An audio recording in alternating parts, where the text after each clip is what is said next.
كان لازم نبي آخر الزمان يجي مناسب للعصر اللي هو نازل ليه، وتفضل سيرته وحكايته مواكبة لكل العصور اللي جت بعد كده.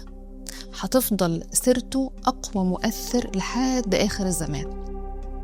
زي ما قلنا عصر سيدنا النبي كان بداية اقرأ، الدعوة إلى العلم والتطور. سيدنا النبي في كل مرحلة عمرية بنتعلم منه حاجات جديدة، وبنشوفه هو بيتعامل مع ناس مختلفة في الأعمار. أبوته كانت شيء جميل جدا جدا جدا جدا، شيء قمة في الحنان.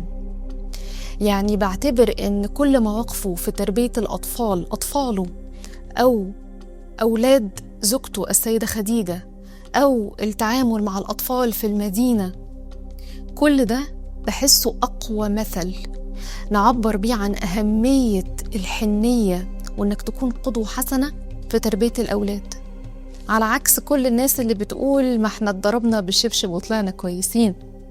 لو كانت حاجة كويسة كان سيدنا النبي أكيد ما حرمناش منها.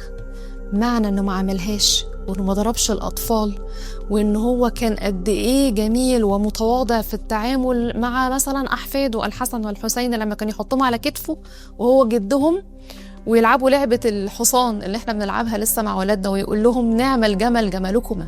حنية مش موجودة في بيوتنا دلوقتي.